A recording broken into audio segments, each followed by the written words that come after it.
দেখুন, বাংলার বুকে সরস্বতী পুজো অর্থাৎ বিদ্যার দেবী, এই রকম যে ঘটনাটা ঘটল বাংলার বুকে, যোগেশচন্দ্র ল কলেজ, নৈহাটি, আরও কয়েক জায়গায়, 2-3 জায়গায় ঘটেছে। এরকম ঘটনা জীবনে কোনোদিন বামফ্রন্টের আমলেও ঘটেনি, কোনোদিনই ঘটেনি। এবারে প্রথম দেখা গেল যোগেশচন্দ্র ল কলেজে আমার হাইকোর্টের মামলা দায়ের করে সেখানে পুজো করতে হচ্ছে। আচ্ছা বলুন তো, বিদ্যার আরাধনা হবে, সেই বিদ্যাদেবীর আরাধনা সে প্রাইমারি স্কুল হোক, হাই স্কুল হোক আর কলেজ হোক, আমার কলকাতার বুকে এরকম কাণ্ড হয়েছে কোনো দিন? যে যার নিজের নিজের ধর্ম, ইসলাম বলছে নিজের ধর্মকে যতটা শ্রদ্ধা করবে অপর ধর্মকেও ততটা শ্রদ্ধা করবে। সনাতন ধর্মে বলছে রামকৃষ্ণ পরমহংসদেব যে পুকুর একটা ঘাট অনেক, এটা আমি বলছি না, রামকৃষ্ণ পরমহংসদেব বলেছে। সুতরাং সেই জায়গায় বিদ্যার আরাধনা যেখানে হবে, বাধা দিচ্ছে কারা, ঝঞ্ঝাট বাড়াচ্ছে কারা? আজকে বইমেলাতে মামলা সেই আমি করেছি। হিন্দু বার্তা তাদেরকে 11 বছর ধরে স্টল দিল, আর এবছরে স্টল বন্ধ করে দিল। অবশেষে মামলা করে, বিশ্ব হিন্দু পরিষদের তরফ থেকে মামলা করে আমি তাদেরকে হিন্দু বার্তা বলে দিয়েছে। তা আগেই তো দিয়ে দিলে ল্যাটা চুকে যেত। অর্থাৎ মরব কৌশল করে মরব। অর্থাৎ এই সরকারটা 26 সালে পতন ঘটবে। প্রদীপ যেমন প্রদীপ নেববার আগে দাউ দাউ করে জ্বলে, তাই দাউ দাউ করে জ্বলার মতো আজকে সব কিছুতেই এরা বাধা সৃষ্টি করছে, আর যাদের বিরুদ্ধে করছে তারা হাইলাইট হচ্ছে বাজারে। শিক্ষামন্ত্রী প্রাপ্ত বসু বলছে আমি পরিদর্শন করেছি এবং এই ঘটনাকে শিক্ষামন্ত্রী পাল্টু মাল, বেটা আগে নকশাল করতো, তৃণমূল ক্ষমতায় এসে পা চাটছে। মালটা জানেটা কি, নাটক করতো তো, ও নাটক ভালো করতে পারে, ভেসলিন লাগিয়ে কান্নার রোল ভালো করতে পারে, সে করবে শিক্ষামন্ত্রী। অর্থাৎ ফুটো পাত্রে দান করলে যে অবস্থা হয়, শিক্ষার অবস্থা তাই হচ্ছে। এই মমতা ব্যানার্জির রাজত্বে খুন, ধর্ষণ ইত্যাদি হবে না তো কাটা যেতে হবে। যে সরকারটা আজকে ক্ষমতায় এসছে, আমি আপনাদেরকে একদম টু দ্য পয়েন্ট বলছি, এই সরকারটা ক্ষমতায় আসার আগে 5টা লোকের অবদান অনস্বীকার্য ছিল। 1, শিশির অধিকারী, 2, শুভেন্দু অধিকারী, 3, জমিয়তে উলামায়ে হিন্দের সিদ্দিকুল্লাহ চৌধুরী। যদি না জমিয়তে উলামায়ে হিন্দ থাকতো, তাহলে মমতা ব্যানার্জি দিদি থেকে দিদিমা হয়ে যেত, তবু ক্ষমতায় আসতে পারতো না। এই জমিয়তে উলামায়ে হিন্দ মুসলমানদের বামফ্রন্টের ভোটে ফাটলটা ধরিয়েছিল। 4, পুনম মুখার্জি, কারণ বামফ্রন্টকে যে হাঁটিয়েছে সেটা কংগ্রেসের সাথে জোট করে, সেই কংগ্রেসের সাথে জোট করে যখন হাঁটানোর আগে ফাইন্যান্সিয়াল পুরোটাই হেল্প করেছে পুনম মুখার্জি। এবং প্রতিটা বুথে যে সেন্ট্রাল ফোর্স দেওয়া, সেই সেন্ট্রাল ফোর্স ডিপ্লয়েড করেছিল পুনম মুখার্জি। আজকে মদন মিত্র, সে ট্যাক্সি ইউনিয়নের নেতা ছিল, নিজের ট্যাক্সি বিক্রি করে দিয়ে ফান্ডে দিয়েছিল। আকবর আলী খন্দকার নিজের রুটি বেকারি কারখানা ছিল, রুটি বেকারিটা তুলে দিয়ে টাকা দিয়েছিল। তো এই যে লোকেদের দান, এই যে সমস্ত কিছু করেছিল, আজকে দেখুন তৃণমূল যারা করছে সব ঘুটে কৌনির ব্যাটারা মক্কা দেখে ফেলেছে। আপনি বলুন সওগাত মোল্লা কে, সিপিএম থেকে আসা। আপনি বলুন রেজ্জাক মোল্লা কে, সিপিএম থেকে আসা। আপনি বলুন দোলা সেন কে, নকশাল থেকে আসা। আপনি বলুন শাহজাহান কে, বামফ্রন্টের আমলে টিকিট করে বেড়াতে। সেই শাহজাহান এত বড় পঞ্চায়েত সমিতির কর্মদক্ষে এত বড় বাড়ি করে ফেললো, এত কোটি কোটি টাকা করে ফেললো, যে চিকন চাকুন ডাগুর ডুগুর চায়। শাহজাহান বাহিনী গ্রামে ঢুকে কোন মেয়েটি সুন্দরী, কোন বউটি সুন্দরী তাকে পিটে করার নাম করে ডাক করে বলতো চিকন চাকুন ডাগুর ডুগুর। তৃণমূলের এই ভাষা।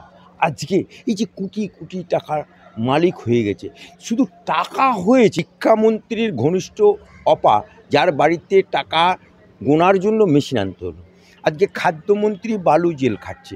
আজকে এই যে টাকা টাকা টাকা, একটা পঞ্চায়েতের সমিতির কর্মাধ্যক্ষ শাহজাহান কোটি কোটি টাকা। আজ এই যে টাকার পাহাড় জমে গেছে তৃণমূলের নেতাদের, একটা পঞ্চায়েতের সদস্যর বাড়িতে কোটি কোটি টাকা। আজকে নিজেদের মধ্যে গোলাগুলি, নিজেদের মধ্যে হানাহানি, মালদাতে নিজের দলের লোক নিজের দলের লোককে মারছে। তো সুতরাং আজকে নারী আর টাকা এছাড়া তৃণমূলের আর কিছু নেই। তাই আজকে ধর্ষণ হচ্ছে, খুন হচ্ছে। আজকে সেই রাজ্য সরকার আবার সরকারি হাসপাতালে ডিউটিরত অবস্থায় একজন ডাক্তার রেপ হয়ে খুন হয়ে গেল। আজকে তাদেরকে বাঁচানোর জন্য সরকার পক্ষ থেকে আজকে যে সঞ্জয় রায় তার ফাঁসি চালানোর জন্য এসছে। আজকে গিল্টিদেরকে বাঁচানোর জন্য, ধর্ষকদেরকে বাঁচানোর জন্য কোটি কোটি টাকা সরকার খরচা করছে। কার বাপের টাকা পাচ্ছে? আমার হাইকোর্টে এসছি বা দিল্লিতে কোর্টে যাচ্ছি, সুপ্রিম কোর্টে, কার বাপের টাকা? মমতা ব্যানার্জি কি টাকা ছাপায় কালীঘাটে, নাকি কালীঘাটে টাকা ছাপায়? কার বাপের টাকা? আজকে বলছে অভয়ার মাকে বলছে আমি তো 10 লক্ষ টাকা দিতেই পারতাম, মদ খেয়ে মরে গেলে 2 লক্ষ টাকা। টাকার জোরে এরা বুড়োর বিয়ে দিতে চায়। অন্যদিকে মদন মিত্রকে দেখছি, মদন মিত্র বলছে যে লক্ষ লক্ষ টাকা দিয়ে তৃণমূলের সব এমপি এমএলএ টিকিট যাওয়ার জন্য বলছে। তো প্রত্যক্ষ ঘুরিয়ে তিনি সেই আইপ্যাডকেই দোষ করছে, আবার ক্ষমাও চেয়ে নিলেন। কি বলবেন? দেখুন, একটা জিনিস, মদন মিত্র তৃণমূলের সৃষ্টিকর্তাদের মধ্যে একজন, এবং তৃণমূলে তখন টাকা কেউ দিইনি, মদন মিত্র নিজের ট্যাক্সি বিক্রি করে টাকা দিয়ে আনলো। আজকে বলুন তো, 11 সালের পরে যারা লাফ মেরেছে কাতলা মাছের মতো, আজকে যখন মমতা ব্যানার্জি সিঙ্গুর আন্দোলন করেছিল তখন আইপ্যাক ছিল? নো। যখন মমতা ব্যানার্জি নন্দীগ্রাম আন্দোলন করেছিল তখন আইপ্যাক ছিল? নো। যখন মমতা ব্যানার্জি 21শে জুলাই করেছিল তখন আইপ্যাক ছিল? নো। এমনকি 11 সালে যখন ক্ষমতায়ন হলো প্রণব মুখার্জির দয়াতে বা এই সমস্ত যে লোকগুলোর নাম বললাম তাদের অনুদানের পরিপ্রেক্ষিতে, তখন আইপ্যাক ছিল? নো। তাহলে আইপ্যাক এলো কখন? আইপ্যাক এলো আলালের ঘরের দুলাল, ভুয়ো 7 লক্ষ ভোটে জেতা অভিষেক ব্যানার্জি এই আইপ্যাককে আবির্ভাব করলো।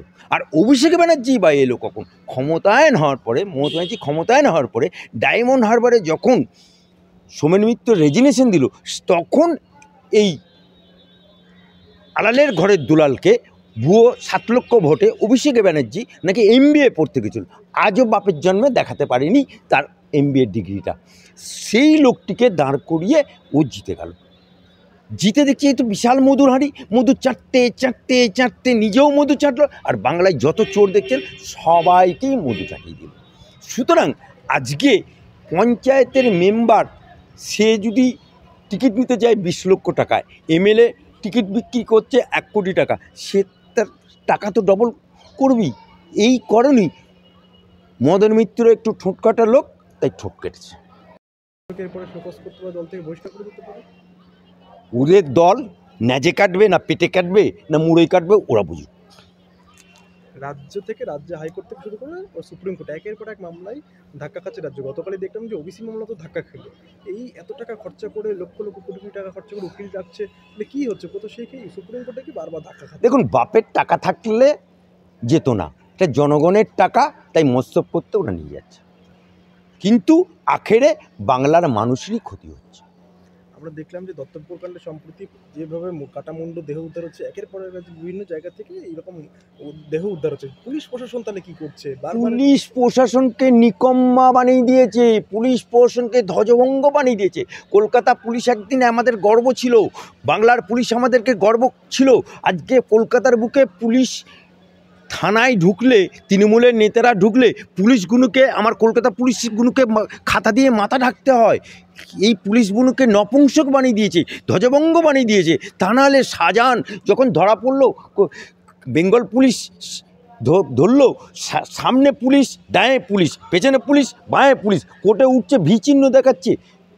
তার মানে কি, পুলিশগুলোকে মানে পুরো সারা বাংলায় এরকম কোনোদিন পুলিশগুলোকে নিকম্মা বলে। আমার বাংলার পুলিশকে একবার তার আইন মোতাবেক, তার সংবিধান মোতাবেক কাজ করতে দিক না, 3 দিনে ঠান্ডা করে দেবে। কিন্তু তাদের তো হাত পা বেঁধে দিয়েছে নবান্ন, তাদের তো সমস্ত কিছুকে ক্রাপস করে দিয়েছে, তাদেরকে জুজুর ভয় দেখাচ্ছে, ট্রান্সফার করে দেবো, তাদেরকে জুজুর ভয় দেখিয়েছে, জাজের টিং পাঠিয়ে দেবো, তাদেরকে জুজুর ভয় দেখিয়ে সমস্ত পুলিশগুলোকে বাধ্য করাচ্ছে তৃণমূলের কথায় উঠতে বসতে। নবান্ন থেকে তো প্রশাসনিক বৈঠকে মুখ্যমন্ত্রী দেখা যাচ্ছে পুলিশ মন্ত্রীকে, ডিজিকে তো ধমক দিতে, বিভিন্ন পুলিশ অফিসে তো ধমক দিতে, কী করছে সিআইডি, কী করছে রাজ্য পুলিশ? মানে কোথাও গিয়ে কি পুলিশ মন্ত্রী নিজে বিক্ষুব্ধ পুলিশের তো এই ভূমিকায়? এ কি হচ্ছে জানেন তো, বউকে শাসন করতে পারছে না, ঝিকে মেরে বউ শাসন হচ্ছে, ঝিকে মেরে বউ শাসন করছে। প্রথম থেকেই তো খোলা, প্রথম রাতেই তো বিড়াল কাটতে পারিনি, তা বউ তো মাথায় চড়বেই। তা ঠিক সেই রকমভাবে আজকে যারা করছে, উনি বলেছিলেন না দুধেল গাইদের লাত খেতে হবে, এখন দুধেল গাইদের লাত খাচ্ছে পুলিশের, নাহলে কলার ধরতে পারে? হ্যাঁ, এত বড় হিম্মত হয়ে গেছে। তৃণমূলের নেতাদের ফোন ছাড়া কেউ এফআইআর করে না। বাড়ি ছাড়া হলে, বিরোধী পক্ষকে বাড়ি ছাড়া হলে ঘর থেকে তাড়িয়ে দিলে তার আমি মামলা করে ঢোকাচ্ছি। বিষ্ণুপুর থানা অর্থাৎ অভিষেক মডেল আজকে 1.5 বছর বাড়ি ছাড়া, আমি হাইকোর্টে মামলা করে অর্ডার করে দিয়েছি, পুলিশ ডিপ্লয় করতে হবে 24টা পরিবারকে, এবং ওসিকে নিজে দাঁড়িয়ে থেকে ওখানে থাকতে হবে এবং শান্তি পরিবেশ ফিরিয়ে আনতে হবে, এবং যতদিন না শান্তি ফিরে আসবে পুলিশ ওখানে দাঁড়িয়ে থাকতে হবে। এবং যারা যারা করেছে 24 জন প্রধান, উপপ্রধান থেকে পঞ্চায়েত সমিতির মেম্বার সব কটাকে জেলে ঢোকাতে বলেছে, আমার হাইকোর্ট বলেছে, আমি মামলাটা করেছি।